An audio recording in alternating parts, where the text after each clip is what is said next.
नमस्कार, द ओली को देखने वालों का स्वागत है। आज हम बात करेंगे उस खबर की जिसने पूरे इंडियन ऑटोमोबाइल मार्केट में हलचल मचा दी है। भारत सरकार इंपोर्ट ड्यूटी को 110% से घटाकर सिर्फ 15% करने की तैयारी कर रही है। यानी अब विदेश से आने वाली इलेक्ट्रिक कारें सस्ती हो सकती हैं, लेकिन इसका सीधा असर इंडियन इलेक्ट्रिक व्हीकल मैन्युफैक्चरर्स पर पड़ सकता है। सबसे बड़ा सवाल, क्या टेस्ला आ रही है या मस्क आ रहे हैं? और क्या इसके पीछे पीछे स्टारलिंक भी भारत में एंट्री लेने की तैयारी कर रहा है? आइए पूरी खबर विस्तार से समझते हैं। टेस्ला इलेक्ट्रिक कार्स को लेकर भारतीय बाजार में लंबे समय से चर्चा थी।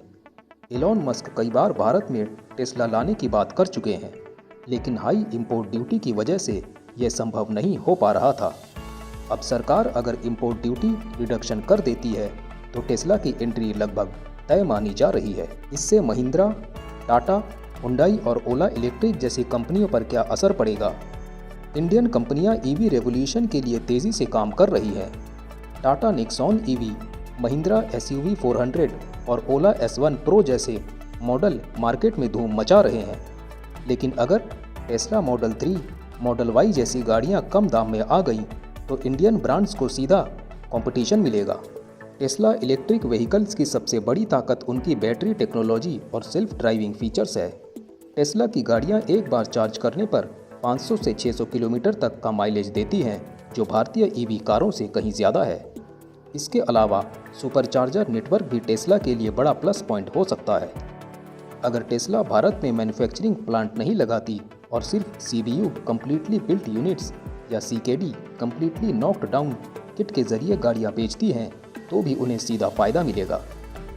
एलॉन मस्क सिर्फ ईवी मार्केट में ही नहीं बल्कि सैटेलाइट इंटरनेट के बिजनेस में भी तेजी से आगे बढ़ रहे हैं। उनकी कंपनी स्टारलिंक दुनिया भर में हाई स्पीड इंटरनेट सर्विस दे रही है।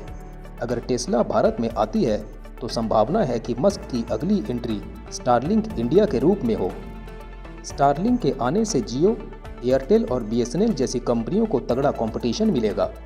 मस्क की प्लानिंग रिमोट और रूरल एरियाज तक हाई स्पीड इंटरनेट पहुंचाने की है। ऐसे में डिजिटल इंडिया मिशन को भी इससे फ़ायदा मिल सकता है। टेस्ला की एंट्री इंडियन ईवी मैन्युफैक्चरर्स के लिए एक वेकअप कॉल हो सकती है। उन्हें अब अपनी गाड़ियों की बैटरी एफिशिएंसी, फीचर्स और प्राइस पर ज़्यादा ध्यान देना होगा। इसके अलावा गवर्नमेंट ईवी पॉलिसीज़ पर भी ध्यान देना होगा ताकि भारतीय कंपनियों को विदेशी कंपनियों से कंपटीशन में नुकसान ना हो। अब सवाल यह है कि क्या भारतीय लोग टेस्ला की गाड़ियां खरीदेंगे? टेस्ला की कीमत अभी भी ज़्यादा होगी, लेकिन लग्जरी ईवी बायर्स के लिए यह एक शानदार ऑप्शन हो सकता है। अगर टेस्ला अपनी कारों को लोकल असेंबलिंग के जरिए सस्ता करती है तो इसकी डिमांड तेज़ी से बढ़ सकती है। तो दोस्तों, आपको क्या लगता है? क्या टेस्ला इंडिया के ईवी मार्केट को बदल देगी? या इंडियन ईवी कंपनीज इसके लिए तैयार है? और क्या स्टारलिंक सच में भारत में आएगा? हमें कमेंट में अपनी राय ज़रूर बताएं। आपका कीमती समय देने के लिए धन्यवाद।